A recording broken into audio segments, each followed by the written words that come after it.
ਮੈਸਾਚੂਸੇਟਸ ਦੇ ਸ਼ਹਿਰ ਹੋਲੀਓਕ ਵਿਖੇ ਮੇਅਰ ਨੇ ਚੜ੍ਹਾਇਆ ਕੇਸਰੀ ਨਿਸ਼ਾਨ ਤੇ ਕੀਤੀ ਵੱਡੀ ਘੋਸ਼ਣਾ।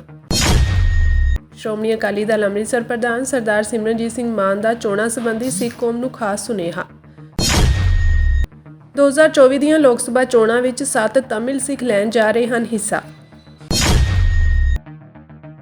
ਖਾਲਸਾ ਸਾਜਣਾ ਮਹੀਨੇ ਦੇ ਸ਼ੁਰੂਆਤ ਵਿੱਚ ਹੀ ਮੈਸਾਚੂਸੇਟਸ ਦੇ ਸ਼ਹਿਰ ਹੋਲੀਓਕ ਵਿਖੇ ਮੇਅਰ ਵੱਲੋਂ ਕੇਸਰੀ ਨਿਸ਼ਾਨ ਸਾਹਿਬ ਚੜ੍ਹਾਇਆ ਗਿਆ ਅਤੇ ਨਾਲ ਹੀ ਮੇਅਰ ਨੇ ਘੋਸ਼ਣਾ ਕਰਦਿਆਂ ਅਪ੍ਰੈਲ ਮਹੀਨੇ ਨੂੰ ਸਿੱਖ ਅਵੇਅਰਨੈਸ ਐਂਡ ਐਪਰੀਸੀਏਸ਼ਨ ਮੰਥ ਐਲਾਨਿਆ ਹੈ।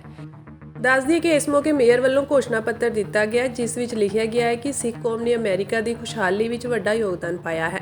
ਸਿੱਖਾਂ ਦੇ ਪਹਿਲੇ ਗੁਰੂ ਸ਼੍ਰੀ ਗੁਰੂ ਨਾਨਕ ਦੇਵ ਜੀ ਦੁਆਰਾ ਸਿੱਖ ਧਰਮ ਦੀ ਸ਼ੁਰੂਆਤ ਹੋਈ ਤੇ ਸਿੱਖ ਅੱਜ ਵੀ ਉਹਨਾਂ ਦੀਆਂ ਸਿੱਖਿਆਵਾਂ ਤੇ ਚੱਲਦਿਆਂ ਸਿੱਧਕ ਹੱਕ ਸੱਚ ਦੀ ਕਮਾਈ ਕਰਦਿਆਂ ਮਨੁੱਖਤਾ ਦੀ ਸੇਵਾ ਕਰਦੇ ਹਨ। ਸਿੱਖ ਧਰਮ ਬਰਾਬਰਤਾ ਤੇ ਇਨਸਾਫ ਵਰਗੇ ਵਡਮੁੱਲੇ ਵਿਚਾਰਾਂ ਨਾਲ ਆਪਣੀ ਵੱਖਰੀ ਪਹਿਚਾਣ ਰੱਖਦਾ ਹੈ। ਸਿੱਖਾਂ ਨੇ ਅਮਰੀਕਾ ਵਿੱਚ ਵਸਦਿਆਂ ਪ੍ਰਸ਼ੰਸਾਯੋਗ ਕੰਮ ਕੀਤੇ ਹਨ ਜਿਸ ਲਈ ਸਾਡੀ ਜ਼ਿੰਮੇਵਾਰੀ ਬਣਦੀ ਹੈ ਕਿ ਸਾਡਾ ਸਮਾਜ ਵੀ ਸਿੱਖਾਂ ਦੀ ਪਹਿਚਾਣ ਅਤੇ ਸਿੱਖ ਧਰਮ ਬਾਰੇ ਜਾਣੇ ਅਤੇ ਸਤਿਕਾਰ ਕਰੇ। ਇਸ ਲਈ ਅਪ੍ਰੈਲ ਮਹੀਨੇ ਨੂੰ ਸਿੱਖਾਂ ਦੀ ਵੱਖਰੀ ਪਹਿਚਾਣ ਨੂੰ ਸਮਰਪਿਤ ਕਰਦਿਆਂ ਇਸ ਨੂੰ ਸਿੱਖ ਅਵੇਅਰਨੈਸ ਐਂਡ ਐਪਰੀਸੀਏਸ਼ਨ ਮੰਥ ਐਲਾਨਿਆ ਗਿਆ ਹੈ। ਵਾਹਿਗੁਰੂ ਜੀ ਕੀ ਫਤਿਹ। We are in Holyoke today raising our flag. April 29, Bharat Declaration Day and Sikh Awareness Month and Khalsa Sadhana Divas. Behalf of that, April 6th is going to be a big parade on the DC and the last Saturday of the month in Holyoke. Khalistan Zindabad, Khalistan Zindabad, Khalistan Zindabad, Khalistan Zindabad, Khalistan Zindabad. Bole Soneha Sri Akal। Waheguru ji ਕਾ ਖਾਲਸਾ, ਵਾਹਿਗੁਰੂ ਜੀ ਕੀ ਫਤਿਹ। ਸ਼੍ਰੋਮਣੀ ਅਕਾਲੀ ਦਲ ਅੰਮ੍ਰਿਤਸਰ ਪ੍ਰਧਾਨ ਸਰਦਾਰ ਸਿਮਰਨਜੀਤ ਸਿੰਘ ਮਾਨ ਨੇ ਚੋਣਾਂ ਸੰਬੰਧੀ ਪੰਜਾਬੀਆਂ ਨੂੰ ਖਾਸ ਸੁਨੇਹਾ ਦਿੱਤਾ ਹੈ। ਉਹਨਾਂ ਕਿਹਾ ਕਿ ਪੰਜਾਬੀਆਂ ਤੇ ਸਿੱਖਾਂ ਨੂੰ ਇਸ ਗੱਲ ਦੀ ਪੂਰੀ ਜਾਣਕਾਰੀ ਹੋਣੀ ਚਾਹੀਦੀ ਹੈ ਕਿ ਜੋ ਹੁਕਮਰਾਨਾਂ ਵੱਲੋਂ ਚੋਣਾਂ ਕਰਵਾਈਆਂ ਜਾਂਦੀਆਂ ਹਨ ਉਸ ਪਿੱਛੇ ਉਹਨਾਂ ਦਾ ਕੀ ਮਕਸਦ ਤੇ ਨਿਸ਼ਾਨੇ ਹਨ ਅਤੇ ਇਹਨਾਂ ਚੋਣਾਂ ਵਿੱਚ ਹਿੱਸਾ ਲੈਣ ਵਾਲੀਆਂ ਕੌਮਾਂ ਤੇ ਪਾਰਟੀਆਂ ਨੇ ਕਿਸ ਸੰਜੀਦਗੀ ਨਾਲ ਜ਼ਿੰਮੇਵਾਰੀ ਨਿਭਾ ਕੇ ਆਪਣੀ ਕੌਮੀਅਤ ਤੇ ਧਰਮ ਨੂੰ ਉੱਪਰ ਰੱਖਦੇ ਹੋਏ ਮਜ਼ਬੂਤ ਕਰਨਾ ਹੈ। ਉਹਨਾਂ ਕਿਹਾ ਕਿ ਬੀਜੇਪੀ RSS ਕੱਟੜਵਾਦੀ ਹਿੰਦੂ ਜਮਾਤਾਂ ਹਨ। ਇਹ ਚੋਣ ਹਿੰਦੂਤਵ ਦਾ ਬੋਲਬਾਲਾ ਕਰਨ ਲਈ ਚੋਣ ਲੜ ਰਹੇ ਹਨ ਕਿਉਂਕਿ ਇਹਨਾਂ ਨੇ ਆਪਣੇ ਧਰਮ ਨੂੰ ਸਭ ਤੋਂ ਉੱਪਰ ਰੱਖਿਆ ਹੈ। ਇਹਨਾਂ ਨੇ ਹਿੰਦੂਤਵ ਦਾ ਬੋਲਬਾਲਾ ਕਰਨ ਲਈ ਲੰਮੇ ਸਮੇਂ ਤੋਂ ਤਿਆਰੀ ਵਿੱਢੀ ਹੋਈ ਹੈ। 1984 ਵਿੱਚ ਇੰਦਰਾ ਗਾਂਧੀ ਦੀ ਕਾਂਗਰਸ ਸਰਕਾਰ ਨੇ ਇਹਨਾਂ ਹਿੰਦੂਤਵ ਜਮਾਤਾਂ ਦੇ ਸਹਿਯੋਗ ਰਾਹੀਂ ਸਾਡੇ ਸ਼੍ਰੀ ਦਰਬਾਰ ਸਾਹਿਬ ਸ਼੍ਰੀ ਅਕਾਲ ਤਖਤ ਸਾਹਿਬ ਉੱਤੇ ਫੌਜੀ ਹਮਲੇ ਕਰਵਾ ਕੇ ਢਹਿ ਢੇਰੀ ਕਰਵਾਏ ਸਨ। ਵਾਜਪਾਈ ਨੇ ਇਸ ਹਮਲੇ ਉਪਰੰਤ ਮਰਹੂਮ ਇੰਦਰਾ ਗਾਂਧੀ ਨੂੰ ਦੁਰਗਾ ਮਾਤਾ ਦਾ ਖਿਤਾਬ ਦਿੱਤਾ ਅਤੇ ਅਡਵਾਨੀ ਵਰਗੇ ਕੱਟੜਵਾਦੀਆਂ ਨੇ ਕਿਹਾ ਕਿ ਇਹ ਹਮਲਾ 6 ਮਹੀਨੇ ਪਹਿਲਾਂ ਹੋਣਾ ਚਾਹੀਦਾ ਸੀ। ਇਸ ਉਪਰੰਤ 1992 ਵਿੱਚ ਮੁਸਲਿਮ ਕੌਮ ਦੇ ਧਾਰਮਿਕ ਬਾਬਰੀ ਮਸਜਿਦ ਨੂੰ ਢਹਿ ਢੇਰੀ ਕੀਤਾ ਗਿਆ। ਇਹ ਕਿਸੇ ਵੀ ਪਾਰਟੀ ਵਿੱਚ ਹੁਣ ਹਿੰਦੂਤਵ ਦੀ ਹੀ ਗੱਲ ਕਰਦਾ ਹੈ। ਨਰਸਿਮਹਾ ਰਾਓ ਉਸ ਸਮੇਂ ਵਜ਼ੀਰੇ ਆਜ਼ਮ ਸਨ ਜਦੋਂ ਇਹਨਾਂ ਨੇ ਬਾਬਰੀ ਮਸਜਿਦ ਢਹਿ ਢੇਰੀ ਕੀਤੀ। ਜੇਕਰ ਉਹ ਚਾਹੁੰਦੇ ਤਾਂ ਉਹ ਇਸ ਹਮਲੇ ਨੂੰ ਰੋਕ ਸਕਦੇ ਸੀ ਪਰ ਕਿਉਂਕਿ ਇਹ ਸਭ ਹਿੰਦੂਤਵ ਸੋਚ ਦੇ ਮਾਲਕ ਹਨ ਇਹਨਾਂ ਨੇ BJP RSS ਨੂੰ ਇਹ ਗੈਰ ਵਿਧਾਨਕ ਅਮਲ ਕਰਨ ਦੀ ਖੁੱਲ੍ਹ ਦਿੱਤੀ। BJP RSS ਵੋਟਾਂ ਲੈ ਰਹੀ ਹੈ। ਇਹਨਾਂ ਨੇ ਜਿਹੜੀਆਂ ਹੋਰ ਧਾਰਮਿਕ ਕਾਰਵਾਈਆਂ ਕੀਤੀਆਂ ਪਾਲਿਸੀਆਂ ਬਣਾਈਆਂ ਉਹ ਦੱਸ ਦਿੱਤੀਆਂ ਹਨ ਪਰ ਘੱਟ ਗਿਣਤੀਆਂ ਨੂੰ ਨੁਕਸਾਨ ਪਹੁੰਚਾਉਣ ਲਈ ਤੇ ਹਿੰਦੂਤਵਾਂ ਦੀ ਵੋਟ ਵਧਾਉਣ ਲਈ ਇਹ ਨਹੀਂ ਦੱਸਿਆ ਕਿ ਜੋ ਸਿੱਖਾਂ ਦੀ ਪਾਰਲੀਮੈਂਟ ਹੈ SGPC ਉਸ ਦੀਆਂ ਵੋਟਾਂ 14 ਸਾਲ ਤੋਂ ਨਹੀਂ ਕਰਵਾ ਰਹੀ ਜਦੋਂ ਕਿ ਇਹ ਸੈਂਟਰ ਸਰਕਾਰ ਦੀ ਡਿਊਟੀ ਹੈ। ਇਹ ਸਿੱਖ ਪਾਰਲੀਮੈਂਟ ਦੀ ਜਮਹੂਰੀਅਤ ਦੀ ਸਹੂਲਤ ਸਿੱਖ ਕੌਮ ਨੂੰ 1925 ਵਿੱਚ ਕਾਨੂੰਨ ਦੁਆਰਾ ਪ੍ਰਾਪਤ ਹੋਈ ਸੀ। ਹੁਣ ਸਿੱਖ ਕੌਮ ਆਪਣੀ ਦੂਰਅੰਦੇਸ਼ੀ ਅਤੇ ਲਿਆਕਤ ਨਾਲ ਆਉਣ ਵਾਲੀਆਂ 2024 ਦੀਆਂ ਪਾਰਲੀਮੈਂਟ ਚੋਣਾਂ ਵਿੱਚ ਆਪਣੇ ਵੋਟ ਹੱਕ ਦੀ ਸਹੀ ਵਰਤੋਂ ਕਰਦੇ ਹੋਏ ਆਪਣੇ ਫਰਜ਼ਾਂ ਨੂੰ ਪੂਰਨ ਕਰੇ। ਜਿਵੇਂ ਕੱਟੜਵਾਦੀ BJP RSS ਆਪਣੀ ਕੌਮੀਅਤ ਅਤੇ ਧਰਮ ਨੂੰ ਮੁੱਖ ਰੱਖ ਕੇ ਅਮਲ ਕਰ ਰਹੀ ਹੈ। ਸਿੱਖ ਕੌਮ ਕੌਮਾਂਤਰੀ ਪੱਧਰ ਤੇ ਆਪਣੇ ਧਰਮ ਅਤੇ ਕੌਮੀਅਤ ਨੂੰ ਮਜ਼ਬੂਤੀ ਦੇਣ ਲਈ ਅਤੇ ਆਪਣਾ ਆਜ਼ਾਦ ਮੁਲਕ ਕਾਇਮ ਕਰਨ ਲਈ ਆਪਣੇ ਵੋਟ ਹੱਕ ਦੀ ਸੂਝਵਾਨਤਾ ਨਾਲ ਵਰਤੋਂ ਕਰੇ। ਉਹਦੀ ਵਜ੍ਹਾ ਹੁੰਦੀ ਹੈ ਉਹਦੇ ਵਿੱਚ ਪਾਰਟੀਆਂ ਆਪਣਾ ਪ੍ਰੋਗਰਾਮ ਦੱਸਦੀਆਂ ਕਿ ਅਸੀਂ ਇਲੈਕਸ਼ਨ ਜਿੱਤ ਕੇ ਕੀ ਕਰਨਾ ਹੈ। ਇਸ ਇਲੈਕਸ਼ਨ ਦੇ ਵਿੱਚ ਤੁਹਾਨੂੰ ਜ਼ਰੂਰ ਪਤਾ ਹੋਣਾ ਚਾਹੀਦਾ ਹੈ ਕਿ BJP ਤੇ RSS ਜਿਹੜੀ ਕੱਟੜਵਾਦ ਹਿੰਦੂਤਵ ਦੀ ਪਾਰਟੀ ਹੈ ਉਹ ਕਾਹਦੇ ਲਈ ਇਲੈਕਸ਼ਨ ਲੜ ਰਹੀ ਹੈ। ਉਹ ਲੜ ਰਹੀ ਹੈ ਕਿ ਅਸੀਂ ਇੱਥੇ ਹਿੰਦੁਸਤਾਨ ਦੇ ਵਿੱਚ ਹਿੰਦੂਤਵ ਦਾ ਬੋਲਬਾਲਾ ਬਣਾਉਣਾ ਹੈ। ਇਸ ਕਰਕੇ ਇਸ ਪਾਰਟੀ ਨੇ ਆਪਣੇ ਧਰਮ ਦੀ ਗੱਲ ਸਭ ਤੋਂ ਅੱਗੇ ਰੱਖੀ ਹੈ।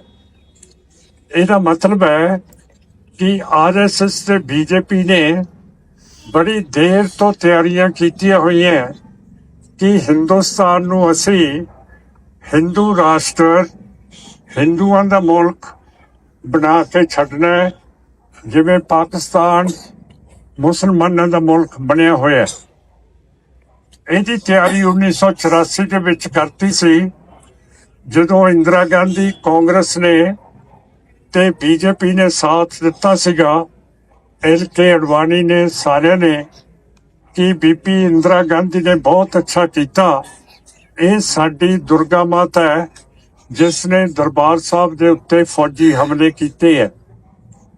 ਉਸ ਤੋਂ ਬਾਅਦ 1992 ਦੇ ਵਿੱਚ LK ਅਡਵਾਨੀ ਨੇ ਤੇ ਬੀਜੇਪੀ ਤੇ ਆਰਐਸਐਸ ਨੇ ਮੁਸਲਮਾਨਾਂ ਦੀ ਜਿਹੜੀ ਪੁਰਾਣੀ ਇਤਿਹਾਸਕ ਬੱਬਰੀ ਮਸਜਿਦ ਅਯੋਧਿਆ ਦੇ ਵਿੱਚ ਸੀਗੀ, ਉਸ ਨੂੰ ਢਾਤਾ। ਤੇ ਢਾਇਆ ਕਿਵੇਂ? ਕਿਉਂ ਕਰਕੇ ਹਿੰਦੂ ਬੇਸ਼ੱਕ ਕਾਂਗਰਸ ਦੇ ਵਿੱਚ ਬੈਠਾ ਹੋਵੇ, ਬੇਸ਼ੱਕ ਬੀਜੇਪੀ ਦੇ ਵਿੱਚ ਬੈਠਾ ਹੋਵੇ, ਕਿਸੇ ਪਾਰਟੀ ਦੇ ਵਿੱਚ ਬੈਠਾ ਹੋਵੇ, ਉਹ ਹੈਗਾ ਹਿੰਦੂ ਹੈ। ਤੇ ਬੱਬਰੀ ਮਸਜਿਦ ਨੂੰ LK ਅਡਵਾਨੀ ਨੇ, ਬੀਜੇਪੀ ਨੇ ਢਾਇਆ। ਤੇ ਉਸ ਵੇਲੇ ਕਾਂਗਰਸ ਦਾ ਪ੍ਰਾਈਮ ਮਿਨਿਸਟਰ ਦਿੱਲੀ ਦੇ ਵਿੱਚ ਰਾਜ ਕਰ ਰਿਹਾ ਸੀ ਨਰਸਿਮਹਾ ਰਾਓ। ਨਰਸਿਮਹਾ ਰਾਓ ਬੱਬਰੀ ਮਸਜਿਦ ਨੂੰ ਗੇਰਨ ਤੋਂ ਹਟਾ ਸਕਦਾ ਸੀ। ਕਿਉਂ ਕਰਕੇ? ਸੰਗਤ ਨੂੰ ਆਵਾਜ਼ ਨਹੀਂ ਜਾ ਰਹੀ, ਉਹ ਮੱਝ ਵਾਜਾ ਮਾਰਨ ਵਿੱਚ। ਕਿਉਂ ਕਰਕੇ ਨਰਸਿਮਹਾ ਰਾਓ ਬੀਜੇਪੀ ਤੇ ਆਰਐਸਐਸ ਨੂੰ ਹਟਾ ਸਕਦਾ ਸੀ ਬੱਬਰੀ ਮਸਜਿਦ ਢਾਉਣ ਤੇ, ਕਿਉਂ ਕਰਕੇ ਉਹ ਕਾਂਗਰਸ ਦੇ ਵਿੱਚ ਸੀ। ਤੇ ਕਾਂਗਰਸ ਕਹਿੰਦੀ ਹੈ ਕਿ ਅਸੀਂ ਧਰਮ ਨਿਰਪੱਖ ਪਾਰਟੀ ਹੈ, ਪਰ ਨਰਸਿਮਹਾ ਰਾਓ ਨੇ ਆਪਣੀਆਂ ਅੱਖਾਂ ਮੀਚ ਲੀਆਂ, ਜਿਹਦੇ ਕਰਕੇ ਬੀਜੇਪੀ ਤੇ ਆਰਐਸਐਸ ਨੂੰ ਖੁੱਲਾ ਮੈਦਾਨ ਮਿਲ ਗਿਆ ਕਿ ਮੁਸਲਮਾਨਾਂ ਦੀ ਮਸੀਤ ਢਾਈ ਜਾਵੇ। ਇਹ ਸਾਰੀਆਂ ਗੱਲਾਂ ਜੁੜਦੀਆਂ। 2024 ਦੀਆਂ ਲੋਕ ਸਭਾ ਚੋਣਾਂ ਵਿੱਚ 7 ਤਮਿਲ ਸਿੱਖ ਹਿੱਸਾ ਲੈਣ ਜਾ ਰਹੇ ਹਨ। ਇਹ ਸਿੱਖ ਬਹੁਜਨ ਦ੍ਰਵਿੜ ਪਾਰਟੀ ਵੱਲੋਂ ਚੋਣ ਲੜਨਗੇ। ਇਹਨਾਂ ਨੇ 2021 ਦੇ ਦਿੱਲੀ ਕਿਸਾਨ ਅੰਦੋਲਨ ਤੋਂ ਪ੍ਰੇਰਣਾ ਲਈ ਹੈ, ਜਿਸ ਨੇ ਸ਼ਕਤੀਸ਼ਾਲੀ ਕੇਂਦਰ ਸਰਕਾਰ ਨੂੰ 3 ਖੇਤੀ ਕਾਨੂੰਨਾਂ ਨੂੰ ਰੱਦ ਕਰਨ ਲਈ ਮਜਬੂਰ ਕੀਤਾ। ਬਹੁਜਨ ਦ੍ਰਵਿੜ ਪਾਰਟੀ ਇੱਕ ਤਮਿਲ ਦੁਆਰਾ ਸਥਾਪਿਤ ਕੀਤੀ ਗਈ ਹੈ। ਨਵੀਂ ਦਿੱਲੀ ਵਿੱਚ ਰਜਿਸਟਰਡ ਪਾਰਟੀ ਨੇ ਰਾਜਨੀਤਿਕ ਕਾਰਵਾਈ ਰਾਹੀਂ ਸਮਾਜਿਕ ਤਬਦੀਲੀ ਲਿਆਉਣ ਲਈ ਲੋਕ ਸਭਾ ਚੋਣਾਂ ਲਈ ਤਾਮਿਲਨਾਡੂ ਵਿੱਚ 7 ਉਮੀਦਵਾਰ ਖੜੇ ਕੀਤੇ ਹਨ। ਦਿਲਚਸਪ ਗੱਲ ਇਹ ਹੈ ਕਿ ਮੂਲ ਰੂਪ ਨਾਲ ਵੱਖ-ਵੱਖ ਧਰਮਾਂ ਨਾਲ ਸੰਬੰਧਿਤ ਇਹਨਾਂ ਸਾਰੇ ਉਮੀਦਵਾਰਾਂ ਨੇ ਕਿਸਾਨ ਅੰਦੋਲਨ ਵਿੱਚ ਹਿੱਸਾ ਲੈਣ ਤੋਂ ਬਾਅਦ ਸਿੱਖ ਧਰਮ ਅਪਣਾਇਆ ਹੈ। BDP ਦੇ ਸੰਸਥਾਪਕ ਜੀਵਨ ਸਿੰਘ ਨੇ ਦੱਸਿਆ ਕਿ ਉਹਨਾਂ ਦਾ ਉਦੇਸ਼ ਸਿੱਖ ਧਰਮ ਰਾਹੀਂ ਸੱਭਿਆਚਾਰਕ ਪਛਾਣ ਸਥਾਪਿਤ ਕਰਕੇ ਜ਼ਮੀਨੀ ਪੱਧਰ ਤੇ ਸਮਾਜਿਕ ਤਬਦੀਲੀ ਲਿਆਉਣਾ ਹੈ। ਜੀਵਨ ਸਿੰਘ ਜੋ ਪਹਿਲਾਂ ਬੁੱਧ ਧਰਮ ਦੇ ਪੈਰੋਕਾਰ ਸਨ, ਉਹਨਾਂ ਨੇ ਕਿਹਾ ਕਿ ਸਿਰਫ ਸਿੱਖ ਧਰਮ ਹੀ ਜਾਤ-ਪਾਤ ਰਹਿਤ ਸਮਾਜ ਦੀ ਸਿਰਜਣਾ ਕਰ ਸਕਦਾ ਹੈ। ਉਹਨਾਂ ਕਿਹਾ ਕਿ ਸਾਡੀ ਪਾਰਟੀ ਅਨੁਸੂਚਿਤ ਜਾਤੀਆਂ, ਅਨੁਸੂਚਿਤ ਜਨਜਾਤੀਆਂ, ਹੋਰ ਪਿਛੜੇ ਵਰਗਾਂ ਅਤੇ ਧਾਰਮਿਕ ਘੱਟ ਗਿਣਤੀਆਂ ਦੇ ਸਸ਼ਕਤੀਕਰਨ ਲਈ ਕੰਮ ਕਰਦੀ ਹੈ, ਜੋ ਭਾਰਤ ਦੀ 95% ਦੀ ਆਬਾਦੀ ਹਨ। ਜੀਵਨ ਸਿੰਘ 2019 ਵਿੱਚ ਬਹੁਜਨ ਦ੍ਰਵਿੜ ਪਾਰਟੀ ਦੀ ਸਥਾਪਨਾ ਕਰਨ ਤੋਂ ਪਹਿਲਾਂ ਕਈ ਸਾਲਾਂ ਤੱਕ ਬਸਪਾ ਨਾਲ ਸਨ। ਬੇਅਦਬੀ ਮਾਮਲੇ ਵਿੱਚ ਪੰਜਾਬ ਪੁਲਿਸ ਵੱਲੋਂ ਗ੍ਰਿਫਤਾਰ ਕੀਤੇ ਡੇਰਾ ਪ੍ਰੇਮੀ ਪ੍ਰਦੀਪ ਕਲੇਰ ਨੂੰ ਚੰਡੀਗੜ੍ਹ ਜ਼ਿਲ੍ਹਾ ਅਦਾਲਤ ਨੇ ਕੱਲ੍ਹ ਜ਼ਮਾਨਤ ਦੇ ਦਿੱਤੀ, ਜਿਸ ਤੋਂ ਬਾਅਦ ਬੇਅਦਬੀ ਮਾਮਲੇ ਵਿੱਚ ਇਨਸਾਫ ਲਈ ਲੰਮੇ ਸਮੇਂ ਤੋਂ ਸੰਘਰਸ਼ ਕਰ ਰਹੇ ਸੁਖਰਾਜ ਸਿੰਘ ਨਿਆਮੀਵਾਲਾ ਨੇ ਇਸ ਦੀ ਸਖਤ ਨਿੰਦਾ ਕੀਤੀ ਹੈ। ਉਹਨਾਂ ਕਿਹਾ ਕਿ ਬੇਅਦਬੀ ਕਰਨ ਵਾਲਿਆਂ ਤੇ ਸਰਕਾਰਾਂ ਦੀ ਛਤਰ ਛਾਇਆ ਕਿਉਂ ਹੈ, ਰਾਜਨੀਤਿਕ ਲੋਕ ਚੁੱਪ ਕਿਉਂ ਹਨ, ਬਾਈਬਲ ਕਲਾਂ ਦੀ ਰਹਿੰਦੀ ਰਿਪੋਰਟ ਤੇ ਸਿਆਸੀ ਤੇ ਧਾਰਮਿਕ ਧਿਰਾਂ ਨੇ ਚੁੱਪੀ ਕਿਉਂ ਧਾਰੀ ਹੋਈ ਹੈ। ਉਹਨਾਂ ਕਿਹਾ ਕਿ ਚੋਣਾਂ ਦੇ ਮੱਦੇਨਜ਼ਰ ਡੇਰਾ ਪ੍ਰੇਮੀ ਨੂੰ ਜ਼ਮਾਨਤ ਦੇ ਦਿੱਤੀ ਗਈ, ਜਦਕਿ ਅਪਰਾਧੀ ਪਹਿਲਾਂ ਭਗੌੜਾ ਸੀ ਤੇ ਲੰਮੇ ਸਮੇਂ ਬਾਅਦ ਗੁਰੂਗ੍ਰਾਮ ਤੋਂ ਗ੍ਰਿਫਤਾਰ ਕੀਤਾ ਗਿਆ ਸੀ। ਉਸਨੇ ਆਪਣੇ ਸਾਰੇ ਅਪਰਾਧ ਖੁਦ ਕਬੂਲ ਕੀਤੇ ਹਨ। ਅਜਿਹੇ ਗੰਭੀਰ ਅਪਰਾਧ ਲਈ ਜ਼ਮਾਨਤ ਦੇਣਾ ਵੱਡੇ ਸਵਾਲ ਖੜੇ ਕਰਦਾ ਹੈ। ਉਹਨਾਂ ਕਿਹਾ ਕਿ ਪੰਜਾਬ ਵਿੱਚ ਸਿੱਖ ਜਥੇਬੰਦੀਆਂ ਵੱਲੋਂ ਡੇਰਾ ਪ੍ਰੇਮੀ ਦੀ ਜ਼ਮਾਨਤ ਖਿਲਾਫ ਰੋਸ ਪ੍ਰਦਰਸ਼ਨ ਕੀਤੇ ਜਾਣਗੇ। ਉਹਨਾਂ ਕਿਹਾ ਕਿ ਅਸੀਂ ਪੰਜਾਬ ਵਿੱਚ ਅਜਿਹੇ ਕਿਸੇ ਵੀ ਪ੍ਰਚਾਰਕ ਦੀ ਸਟੇਜ ਨਹੀਂ ਲੱਗਣ ਦੇਵਾਂਗੇ ਜੋ ਲੋਕਾਂ ਨੂੰ ਕਿਸੇ ਦੂਜੇ ਧਰਮ ਦੀ ਬੇਅਦਬੀ ਕਰਨ ਲਈ ਉਕਸਾਉਂਦੇ ਹਨ। ਸੋ ਅੱਜ ਦੀ ਤਾਜ਼ੀ ਘਟਨਾ ਬੜੀ ਚਿੰਤਾ ਦਾ ਵਿਸ਼ਾ ਹੈ ਕਿ ਇਹਨਾਂ ਦੇ ਸਿਸਟਮ ਵੱਲੋਂ ਪਹਿਲਾਂ ਤਾਂ ਬਹੁਤ ਵੱਡੀ ਨਾਕਾਮੀ, ਬਹੁਤ ਵੱਡਾ ਜਿਹੜਾ ਇੱਕ ਨਲਾਇਕੀ ਵਾਲਾ ਰੋਲ ਰਿਹਾ ਪਿਛਲੇ 9 ਸਾਲ ਤੋਂ ਬੰਦਾ ਭਗੌੜਾ ਰਿਹਾ ਹੋਵੇ, ਭਗੌੜਾ ਬੰਦਾ ਜਦੋਂ ਫੜਿਆ ਜਾਂਦਾ, ਪਹਿਲੀ ਗੱਲ ਤਾਂ ਉਹਨੂੰ ਫੜਨ ਦੇ ਲਈ ਜਿਹੜੀ ਇਹ ਚਾਰਾਜੋਈ ਕਰਦੇ ਆਪਾਂ ਸਾਰਿਆਂ ਨੂੰ ਪਤਾ ਕਿ ਕਿੰਨਾ ਕੁ ਸਮਾਂ ਲੱਗਦਾ। 9 ਸਾਲ ਬਾਅਦ ਬੰਦਾ ਫੜਿਆ ਜਾਂਦਾ ਤੇ ਅੱਜ ਉਹਨੂੰ ਫੜੇ ਨੂੰ ਹਜੇ 10 ਤੋਂ 15 ਦਿਨ ਦਾ ਸਮਾਂ ਹੀ ਹੋਇਆ ਤੇ ਉਹ 10-15 ਦਿਨ ਦੇ ਸਮੇਂ ਦੇ ਵਿੱਚ ਅੱਜ ਹਾਈ ਕੋਰਟ ਨੇ ਉਹਨੂੰ ਜ਼ਮਾਨਤ ਦੇ ਦਿੱਤੀ ਹੈ। ਪਹਿਲਾਂ ਤਾਂ ਉਹਦੀਆਂ ਖਬਰਾਂ ਵਾਇਰਲ ਏਡੀਆਂ ਵੱਡੀਆਂ ਕਰ ਦਿੱਤੀਆਂ ਜਾਂਦੀਆਂ ਕਿ ਉਹਨੇ ਆਪਣੇ ਬਿਆਨਾਂ ਦੇ ਵਿੱਚ ਬਹੁਤ ਕੁਝ ਦੱਸਿਆ। ਰਾਮ ਰਹੀਮ ਦਾ ਨਾਂ ਲਿਆ, ਬਲਾਤਕਾਰੀਦਾਰ, ਉਹਦੀ ਜਿਹੜੀ ਉਹ ਕੋਈ ਨਾਲ ਉਹਦੇ ਰਹਿੰਦੀ ਸੀ ਹਨੀਪ੍ਰੀਤ, ਉਹਦਾ ਨਾਂ ਲਿਆ ਤੇ ਅੱਜ ਹਾਈ ਕੋਰਟ ਨੇ ਕਿਸ ਬੇਸ ਦੇ ਉੱਤੇ ਜ਼ਮਾਨਤ ਦਿੱਤੀ ਹੈ। ਤੇ ਉਹ ਵੀ ਇਹਨਾਂ ਲੋਕਾਂ ਨੂੰ ਜਿਨ੍ਹਾਂ ਨੇ ਪੂਰੇ ਪੰਜਾਬ ਦੇ ਵਿੱਚ ਲਾਂਬੂ ਲਾਇਆ ਹੋਵੇ, ਸਾਡੇ ਇਸ਼ਟ ਦੀ ਬੇਅਦਬੀ ਕੀਤੀ ਹੋਵੇ ਤੇ ਅੰਗ ਗਲੀਆਂ 'ਚ ਖਿਲਾਰੇ ਹੋਣ। ਉਹਨਾਂ ਲੋਕਾਂ ਤੇ ਸਿਸਟਮ ਦੇਖੋ ਕਿੰਨਾ ਮਿਹਰਬਾਨ ਹੈ। ਦੂਜੇ ਪਾਸੇ ਪੰਜਾਬ ਦੇ ਵਿੱਚ ਜੇ ਕੋਈ ਸਿੱਖ ਥੋੜੀ ਜੀ ਹੱਕਾਂ ਦੀ ਗੱਲ ਕਰਦਾ, ਸਿੱਖ ਥੋੜੀ ਜੀ ਆਪਣੇ ਵੱਧ ਅਧਿਕਾਰਾਂ ਦੀ ਗੱਲ ਕਰਦਾ ਤੇ ਉਹਨਾਂ ਨੂੰ ਜੇਲ੍ਹਾਂ। ਜੇ ਨਿਆਂ ਦੀ ਗੱਲ ਕਰਦੇ ਆ ਤਾਂ ਡਰਾਇਆ ਧਮਕਾਇਆ ਜਾਣਾ, ਜੇਲ੍ਹਾਂ। ਪਹਿਲੀ ਗੱਲ ਬਹਿਬਲ ਕਲਾਂ ਦਾ ਕੇਸ ਆ, ਜਿਹੜਾ ਕੋਟਕਪੂਰੇ ਦਾ ਕੇਸ ਆ, ਉਹ ਅੱਜ ਉਸ ਹੱਦ ਤੇ ਜਾ ਕੇ ਖੜਾ ਜਿੱਥੇ 1% ਕਾਰਵਾਈ ਦੀ ਸਰਕਾਰ ਦੀ ਇਹ ਲੋੜ ਆ ਕਿ ਉਹ ਆਪਣੇ ਵੱਲੋਂ ਜੋ ਬਿਆਨ ਦਿੱਤੇ ਗਏ ਆ, ਜੋ ਗੱਲਾਂ ਹੋਈਆਂ, ਜੋ 6-7 ਮਹੀਨੇ ਦਾ ਇੱਕ ਟਾਈਮ ਪੀਰੀਅਡ ਅਦਾਲਤ ਦੇ ਵਿੱਚ ਪਹਿਲਾਂ ਲੰਘ ਕੇ ਗਿਆ, ਉਹਦੇ ਤੇ ਜਿਹੜੀਆਂ ਕਾਰਵਾਈਆਂ ਹੋਈਆਂ ਉਹ ਹਜੇ ਤੱਕ ਅਦਾਲਤ 'ਚ ਸਬਮਿਟ ਨਹੀਂ ਕੀਤੀਆਂ ਗਈਆਂ। ਅਦਾਲਤ ਦੇ ਵਿੱਚ ਉਹ ਨਹੀਂ ਜਮ੍ਹਾਂ ਕਰਵਾਈਆਂ ਗਈਆਂ। ਗਵਾਹਾਂ ਦੇ ਬਿਆਨ ਰਿਕਾਰਡ ਕੀਤੇ ਗਏ, ਉਹ ਹਜੇ ਤੱਕ ਅਦਾਲਤ ਦੇ ਵਿੱਚ ਨਹੀਂ ਦਿੱਤੇ ਗਏ ਆ। ਤਾਂ ਉਹ ਤਾਂ ਹਜੇ ਕੀ ਦੇਣੇ ਸੀ। ਦੂਸਰੇ ਪਾਸੇ ਸਰਕਾਰ ਵੱਲੋਂ ਦੇਖੋ ਤੁਸੀਂ, ਜਾਂ ਇੱਥੋਂ ਦੇ ਸਿਸਟਮ ਵੱਲੋਂ ਕਿੱਡਾ ਨਖਿੱਧ ਕੰਮ ਹੋਇਆ ਕਿ ਜਿਹੜੇ ਬੰਦੇ ਨੂੰ ਕਦੇ ਜੇਲ੍ਹ 'ਚੋਂ ਬਾਹਰ ਕੱਢਣਾ ਨਹੀਂ ਚਾਹੀਦਾ ਸੀ, ਅੱਜ ਉਸ ਨੂੰ ਹਾਈ ਕੋਰਟ ਨੇ ਜ਼ਮਾਨਤ ਦਿੱਤੀ ਹੈ। ਸੋ ਕਿੱਡੀ ਅਤ ਘਟੀਆ ਦਰਜੇ ਦੀ ਰਾਜਨੀਤੀ ਹੋ ਰਹੀ ਆ, ਉਹ ਵੀ ਚੋਣਾਂ ਦੇ ਵਿੱਚ ਆ ਕੇ, ਇਲੈਕਸ਼ਨ ਕੋਡ ਦੇ ਵਿੱਚ ਆ ਕੇ। ਅਸੀਂ ਪੂਰੇ ਪੰਜਾਬ ਲੈਵਲ ਤੇ ਇਸ ਦਾ ਵਿਰੋਧ ਵੀ ਕਰਾਂਗੇ, ਸਿੱਖ ਜਥੇਬੰਦੀਆਂ ਦੇ ਨਾਲ ਗੱਲਬਾਤ ਕਰਕੇ ਇਸ ਬੰਦੇ ਦੀ ਜਿਹੜੀ ਜ਼ਮਾਨਤ ਵੀ ਖਾਰਜ ਹੋਣੀ ਚਾਹੀਦੀ ਆ। ਤੇ ਦੂਸਰੇ ਪਾਸੇ ਜਿਹੜਾ ਇਹਨਾਂ ਦੇ ਡੇਰੇ ਦਾ ਕੂੜ ਪ੍ਰਚਾਰ ਆ ਪੰਜਾਬ ਦੇ ਵਿੱਚ ਬਿਲਕੁਲ ਹੀ ਬੰਦ ਹੋਣਾ ਚਾਹੀਦਾ, ਕਿਉਂਕਿ ਜਦੋਂ ਇਹਨਾਂ ਬੰਦਿਆਂ ਦੇ ਬਿਆਨ ਆ, ਜਿਹੜਿਆਂ ਦੇ ਹੱਕ ਆ, ਇਹਨਾਂ ਨੂੰ ਬੇਅਦਬੀ ਕਰਨ ਦੇ ਲਈ ਪੰਜਾਬ ਦੇ ਵਿੱਚ ਯੂਜ਼ ਕਰਦੇ ਆ, ਪੰਜਾਬ ਦੇ ਵਿੱਚ ਵਰਤਦੇ ਆ, ਆਪਦੀਆਂ ਅਖੌਤੀ ਧਾਰਮਿਕ ਸਟੇਜਾਂ ਲਾ ਕੇ ਲੋਕਾਂ ਨੂੰ ਇਹ ਪ੍ਰਚਾਰ ਸਿਖਾਇਆ ਜਾ ਰਿਹਾ ਕਿ ਇੱਥੇ ਦੂਸਰੇ ਧਰਮਾਂ ਦਾ ਨਿਰਾਦਰ ਕਰੋ, ਸਿੱਖਾਂ ਦੇ ਇਸ਼ਟ ਦੀ ਬੇਅਦਬੀ ਕਰੋ, ਗੁਰੂ ਸਾਹਿਬ ਦੇ ਅੰਗ ਗਲੀਆਂ 'ਚ ਖਿਲਾਰੋ, ਤੇ ਅਸੀਂ ਉਹ ਪ੍ਰਚਾਰ ਪੰਜਾਬ ਦੇ ਵਿੱਚ ਕਿਵੇਂ ਹੋਣ ਦੇ ਦਾਂਗੇ। ਅਮਰੀਕਾ ਵਿੱਚ ਮੁਸਲਿਮ ਭਾਈਚਾਰੇ ਦੇ ਨੇਤਾਵਾਂ ਨੇ ਗਾਜ਼ਾ ਵਿੱਚ ਚੱਲ ਰਹੇ ਜੰਗ ਕਾਰਨ ਰੋਜ਼ਾ ਇਫਤਾਰੀ ਦੇ ਰਾਸ਼ਟਰਪਤੀ ਜੋ ਬਾਈਡਨ ਦੇ ਸੱਦੇ ਨੂੰ ਠੁਕਰਾ ਦਿੱਤਾ ਹੈ, ਜਿਸ ਤੋਂ ਬਾਅਦ ਵਾਈਟ ਹਾਊਸ ਨੇ ਮੰਗਲਵਾਰ ਸ਼ਾਮ ਨੂੰ ਇੱਕ ਛੋਟੀ ਜਿਹੀ ਇਫਤਾਰ ਪਾਰਟੀ ਕਰਨ ਦਾ ਫੈਸਲਾ ਕੀਤਾ, ਜਿਸ ਵਿੱਚ ਸਿਰਫ ਪ੍ਰਸ਼ਾਸਨ ਵਿੱਚ ਕੰਮ ਕਰਨ ਵਾਲੇ ਲੋਕ ਹੀ ਸ਼ਾਮਿਲ ਹੋਏ। ਮੁਸਲਮਾਨ ਸਮੂਹ ਐਮਗੈਸ ਦੀ ਅਗਵਾਈ ਕਰਨ ਵਾਲੇ ਵਾਇਲ ਅਲ ਜ਼ਾਇਦ ਨੇ ਪਿਛਲੇ ਸਾਲ ਵਾਈਟ ਹਾਊਸ ਵਿੱਚ ਇੱਕ ਇਫਤਾਰੀ ਵਿੱਚ ਹਿੱਸਾ ਲਿਆ ਸੀ, ਪਰ ਇਸ ਵਾਰ ਬਾਈਡਨ ਨਾਲ ਰੋਜ਼ਾ ਤੋੜਨ ਤੋਂ ਇਨਕਾਰ ਕਰਦਿਆਂ ਕਿਹਾ ਕਿ ਜਦੋਂ ਗਾਜ਼ਾ ਵਿੱਚ ਭੁੱਖਮਰੀ ਹੈ ਤਾਂ ਅਜਿਹੀ ਦਾਵਤ ਵਿੱਚ ਸ਼ਾਮਿਲ ਹੋਣਾ ਜਾਇਜ਼ ਨਹੀਂ ਹੈ। ਉਨ੍ਹਾਂ ਕਿਹਾ ਕਿ ਕਈ ਲੋਕਾਂ ਵੱਲੋਂ ਸੱਦਾ ਠੁਕਰਾਏ ਜਾਣ ਤੋਂ ਬਾਅਦ ਵਾਈਟ ਹਾਊਸ ਨੇ ਸੋਮਵਾਰ ਨੂੰ ਆਪਣੀ ਯੋਜਨਾ ਬਦਲ ਦਿੱਤੀ ਅਤੇ ਭਾਈਚਾਰੇ ਦੇ ਨੇਤਾਵਾਂ ਨੂੰ ਕਿਹਾ ਕਿ ਉਹ ਪ੍ਰਸ਼ਾਸਨ ਦੀਆਂ ਨੀਤੀਆਂ ਤੇ ਕੇਂਦਰਿਤ ਬੈਠਕ ਕਰਨ ਦਾ ਇਰਾਦਾ ਰੱਖਦੇ ਹਨ। ਅਲ ਜ਼ਾਇਦ ਨੇ ਵੀ ਇਸ ਤੋਂ ਇਨਕਾਰ ਕੀਤਾ। ਬਹੁਤ ਸਾਰੇ ਅਮਰੀਕੀ ਮੁਸਲਮਾਨ ਗਾਜ਼ਾ ਦੀ ਘੇਰਾਬੰਦੀ ਨੂੰ ਲੈ ਕੇ ਇਜ਼ਰਾਈਲ ਦਾ ਸਮਰਥਨ ਕਰਨ ਲਈ ਬਾਈਡਨ ਤੋਂ ਨਾਰਾਜ਼ ਹਨ। ਰਾਸ਼ਟਰਪਤੀ ਦੀ ਡੈਮੋਕ੍ਰੈਟਿਕ ਪਾਰਟੀ ਨੂੰ ਡਰ ਹੈ ਕਿ ਬਾਈਡਨ ਲਈ ਮੁਸਲਮਾਨਾਂ ਦੀ ਘਟ ਰਹੀ ਹਮਾਇਤ ਰਿਪਬਲਿਕਨ ਉਮੀਦਵਾਰ ਡੋਨਲਡ ਟਰੰਪ ਲਈ ਵਾਈਟ ਹਾਊਸ ਵਿੱਚ ਵਾਪਸੀ ਦਾ ਰਾਹ ਪੱਧਰਾ ਕਰ ਸਕਦੀ ਹੈ। ਉਂਝ ਬਾਈਡਨ, ਉਪ ਰਾਸ਼ਟਰਪਤੀ ਕਮਲਾ ਹੈਰਿਸ, ਸਰਕਾਰੀ ਮੁਸਲਿਮ ਅਧਿਕਾਰੀ, ਕੌਮੀ ਸੁਰੱਖਿਆ ਅਧਿਕਾਰੀ ਅਤੇ ਕਈ ਮੁਸਲਿਮ ਆਗੂ ਮੰਗਲਵਾਰ ਦੀ ਇਫਤਾਰ ਪਾਰਟੀ ਵਿੱਚ ਸ਼ਾਮਿਲ ਹੋਏ। ਹਾਲਾਂਕਿ ਵਾਈਟ ਹਾਊਸ ਨੇ ਉਹਨਾਂ ਦਾ ਨਾਂ ਨਹੀਂ ਲਿਆ। ਪਿਛਲੇ ਸਾਲਾਂ ਵਿੱਚ ਕਰਵਾਏ ਸਮਾਗਮਾਂ ਵਿੱਚ ਸੱਦੇ ਗਏ ਕੁਝ ਲੋਕਾਂ ਨੂੰ ਇਸ ਵਾਰ ਸੱਦਾ ਨਹੀਂ ਦਿੱਤਾ ਗਿਆ ਹੈ। ਸ਼੍ਰੋਮਣੀ ਅਕਾਲੀ ਦਲ ਵੱਲੋਂ ਮੈਨੀਫੈਸਟੋ ਕਮੇਟੀ ਦਾ ਗਠਨ ਕੀਤਾ ਗਿਆ ਹੈ। ਕਮੇਟੀ ਵਿੱਚ 15 ਵਿਅਕਤੀਆਂ ਨੂੰ ਥਾਂ ਦਿੱਤੀ ਗਈ ਹੈ। ਇਸ ਸੰਬੰਧੀ ਫੈਸਲਾ ਪਾਰਟੀ ਪ੍ਰਧਾਨ ਸੁਖਬੀਰ ਸਿੰਘ ਬਾਦਲ ਨੇ ਲਿਆ ਹੈ।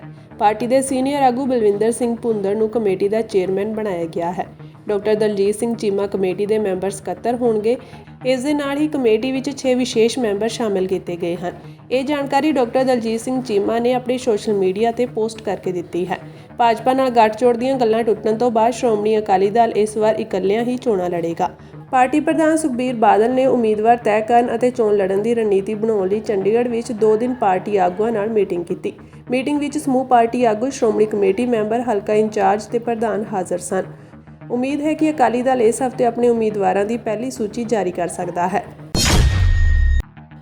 ਕੈਨੇਡਾ ਸਰਕਾਰ ਨੇ NRIs ਨੂੰ ਵੱਡਾ ਝਟਕਾ ਦਿੰਦੇ ਹੋਏ ਇਮੀਗ੍ਰੇਸ਼ਨ ਫੀਸਾਂ ਵਿੱਚ ਬੇਤਹਾਸ਼ਾ ਵਾਧਾ ਕੀਤਾ ਹੈ। ਕੈਨੇਡਾ ਦੇ ਇਮੀਗ੍ਰੇਸ਼ਨ, ਸ਼ਰਨਾਰਥੀ ਅਤੇ ਨਾਗਰਿਕਤਾ ਵਿਭਾਗ ਨੇ ਸਥਾਈ ਨਿਵਾਸ ਅਰਜ਼ੀਆਂ ਲਈ ਦੇਸ਼ ਦੀ ਇਮੀਗ੍ਰੇਸ਼ਨ ਫੀਸ ਵਿੱਚ ਔਸਤਨ 12% ਦਾ ਵਾਧਾ ਕਰਨ ਦਾ ਐਲਾਨ ਕੀਤਾ ਹੈ।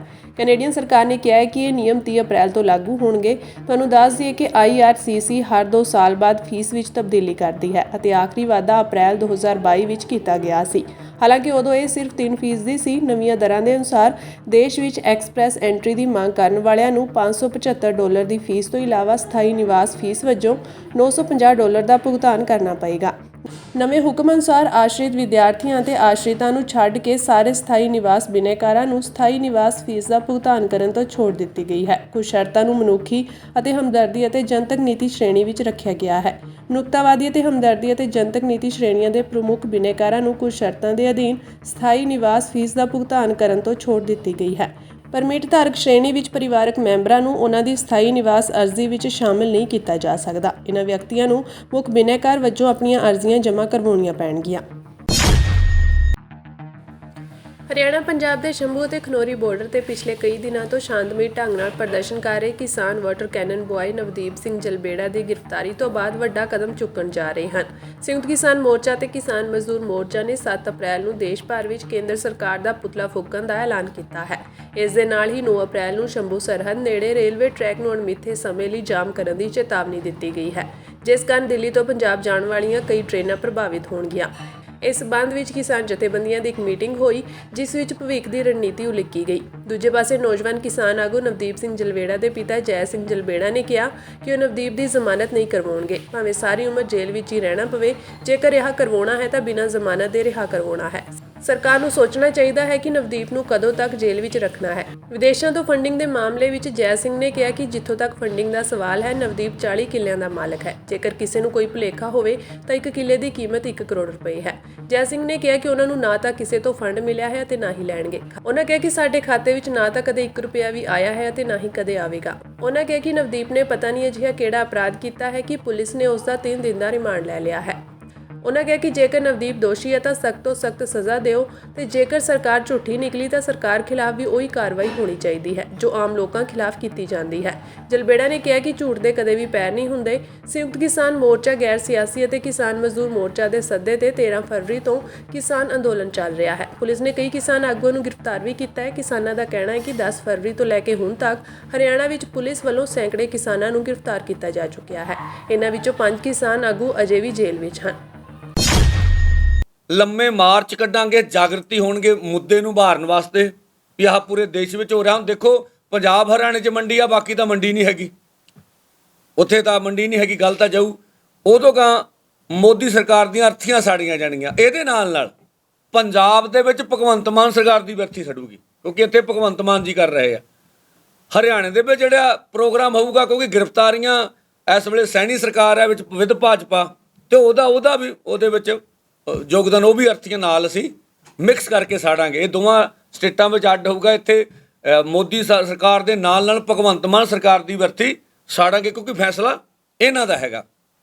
ਇਹ 2 ਵੱਡੇ, ਜੇਕਰ ਫਿਰ ਵੀ ਠੀਕ ਆ, ਇਹ ਤੁਹਾਨੂੰ ਆਉਣ ਵਾਲੇ ਸਮੇਂ 'ਚ ਮਿਲਾਂਗੇ। ਫਿਰ ਵੀ ਜੇ ਸਰਕਾਰ ਕੋਈ 8 ਸ਼ਾਇਦ ਵੱਡਾ ਐਕਸ਼ਨ, ਤੇ ਰੇਲ ਰੋਕੋ ਜਿਹੜਾ ਵਾ ਸਾਡਾ ਇਹ ਸ਼ੰਭੂ 7 ਤੋਂ ਬਾਅਦ ਸ਼ੰਭੂ ਬਾਰਡਰ 'ਤੇ ਸ਼ੁਰੂ ਕਰਾਂਗੇ ਆਪਾਂ। ਰੇਲਾਂ ਜਾਮ ਕਰਾਂਗੇ ਅਗਲੇ ਐਲਾਨ ਤੱਕ ਪੱਕੀਆਂ, 7 ਤੋਂ ਬਾਅਦ ਅਗੀਆਂ ਹੋਣਗੀਆਂ। ਜੇਕਰ ਨਹੀਂ ਸਰਕਾਰ ਮੰਨਦੀ, ਫਿਰ ਹੋਰ ਪੁਆਇੰਟ ਵੀ ਖੋਲ੍ਹੇ ਜਾ ਸਕਦੇ ਆ। ਫਿਰ ਦੇਖਾਂਗੇ ਅਸੀਂ ਗਾਹਾਂ ਸਾਡੀ ਕੋਸ਼ਿਸ਼ ਹੋਊਗੀ ਵੀ ਆਮ ਜਨਤਾ ਨੂੰ ਕੋਈ ਤਕਲੀਫ ਨਾ ਹੋਵੇ। 7 ਵਾਲੇ ਐਕਸ਼ਨ ਤੋਂ ਬਾਅਦ ਸਰਕਾਰ ਕੋਈ, ਇੱਕ ਤਾਂ ਪੰਜਾਬ ਸਰਕਾਰ ਮੰਡੀ ਬੋਰਡ ਦਾ ਜਿਹੜਾ ਨੋਟੀਫਿਕੇਸ਼ਨ ਡੀਨੋਟੀਫਿਕੇਸ਼ਨ ਕਰ ਲਵੇ, ਉਸੇ ਤਰ੍ਹਾਂ ਮਾਰਕੀਟ ਕਮੇਟੀਆਂ ਬਹਾਲ ਕਰੇ ਜਿਵੇਂ ਪਹਿਲੋਂ ਚੱਲ ਰਹੀਆਂ ਸੀ। ਉਦੋਂ ਪਛਾਂ ਜੇ, ਔਰ ਕੇਂਦਰ ਹਰਿਆਣਾ ਸਰਕਾਰ ਸਾਡੇ ਨੌਜਵਾਨਾਂ ਨੂੰ ਰਿਹਾ ਕਰੇ। ਹੋਰ ਵੀ ਕੋਈ ਮਸਲੇ ਹੈਗੇ ਆ ਬਾਰਡਰਾਂ ਦੇ, ਇਹ ਵੀ ਉੱਥੇ ਚਰਚਾ ਕਰਾਂਗੇ। ਜੇਕਰ ਨਹੀਂ 7 ਤੱਕ ਇਹ ਹੁੰਦੇ ਤਾਂ ਫਿਰ 9 ਨੂੰ ਸ਼ੰਭੂ ਬਾਰਡਰ ਤੇ ਪੱਕੀ ਰੇਲ ਜਾਮ ਹੋਊਗਾ। ਔਰ ਇਹ ਤੋਂ ਗਾਹਾਂ ਗੱਲ ਤੁਰੀ ਤਾਂ ਹੋਰ ਰੇਲ ਰੋਕੋ ਵੀ ਆਪਾਂ ਵਧਾਵਾਂਗੇ। ਇਹਦੇ ਨਾਲ ਨਾਲ ਜਿਹੜਾ ਆਪਾਂ ਪੂਰੇ ਦੇਸ਼ ਵਿੱਚ ਕਹਿੰਦੇ ਸੀ ਪੰਜਾਬ ਦਾ ਅੰਦੋਲਨ ਆ, ਲੱਖ ਜ਼ੋਰ ਲਾ ਰਿਹਾ। ਇੱਕ ਤਾਂ ਪਿਓ ਮਾਜਰਾ ਵਿੱਚ ਅਸੀਂ ਵੱਡੀ ਰੈਲੀ ਸ਼ਹੀਦੀ ਸਮਾਗਮ ਕਰਨ 'ਚ ਕਾਮਯਾਬ ਹੋਏ। ਇੱਕ ਮੌੜਾ ਮੰਡੀ ਤੁਸੀਂ ਦੇਖਿਆ ਅੰਬਾਲੇ 'ਚ, ਉਹਦੇ ਵਿੱਚ ਵੱਡੀ ਆਪਾਂ ਇੰਨੇ ਜ਼ਬਰ ਦੇ ਬਾਵਜੂਦ ਹਰਿਆਣੇ ਵਾਲਿਆਂ ਨੇ ਔਰ ਇਹ ਗੱਲ ਤੋੜਤੀ ਵੀ ਇਹ ਪੰਜਾਬ ਦਾ ਅੰਦੋਲਨ ਨਹੀਂ ਹੈਗਾ, ਪੂਰੇ ਦੇਸ਼ ਦਾ ਅੰਦੋਲਨ ਆ। ਇਹ ਤੋਂ ਪਹਿਲਾਂ ਰਾਜਸਥਾਨ ਦੇ ਵਿੱਚ ਵੀ ਹੋ ਚੁੱਕੀ ਆ। ਔਰ ਇਹ ਤੋਂ ਗਾਹਾਂ ਅੱਜ ਅਸੀਂ ਤੁਹਾਨੂੰ ਤੁਹਾਡੇ ਮਾਧਿਅਮ ਰਾਹੀਂ ਘੱਲ ਦਿੱਤੀ ਤੁਹਾਨੂੰ ਖਬਰ, ਅਸੀਂ ਅੱਜ ਸ਼ੰਭੂ ਬਾਰਡਰ ਤੋਂ ਸਾਊਥ ਇੰਡੀਆ ਵਾਸਤੇ ਜਿਹੜੇ ਸ਼ਹੀਦੀ ਮਾਰਚ ਆਪਣਾ ਉਹ ਸ਼ੁਰੂ ਕਰਨ ਵਾਸਤੇ ਯਾਤਰਾ ਸ਼ੁਰੂ ਕੀਤੀ। ਗੱਡੀ ਇੱਥੇ ਆਈ ਆ, ਤੁਸੀਂ 2 ਮਿੰਟ ਸਾਨੂੰ ਇੱਥੋਂ ਵੀ ਦਿਓ। ਇੱਥੋਂ ਅਸੀਂ ਦਿੱਲੀ ਨੂੰ ਬਾਈ ਏਅਰ ਸਾਡੇ ਜਿਹੜੇ ਕੋਆਰਡੀਨੇਟਰ ਆਏ ਨੇ ਸਾਊਥ ਇੰਡੀਆ ਦੇ, ਤਾਮਿਲਨਾਡੂ, ਪੌਂਡੀਚੇਰੀ ਤੇ ਕੇਰਲਾ ਲਈ, ਉਹ ਬਾਈ ਏਅਰ ਕੱਲ ਉੱਥੋਂ ਜਾਣਗੇ ਤੇ ਉੱਥੇ ਵੀ ਵੱਡੀਆਂ ਜਿਹੜੀਆਂ ਵਾ ਆਪਾਂ ਸ਼ਹੀਦੀ ਸਮਾਗਮ ਮਹਾਂ ਪੰਚਾਇਤਾਂ ਕਰਾਂਗੇ ਸਾਊਥ ਇੰਡੀਆ ਦੇ ਵਿੱਚ।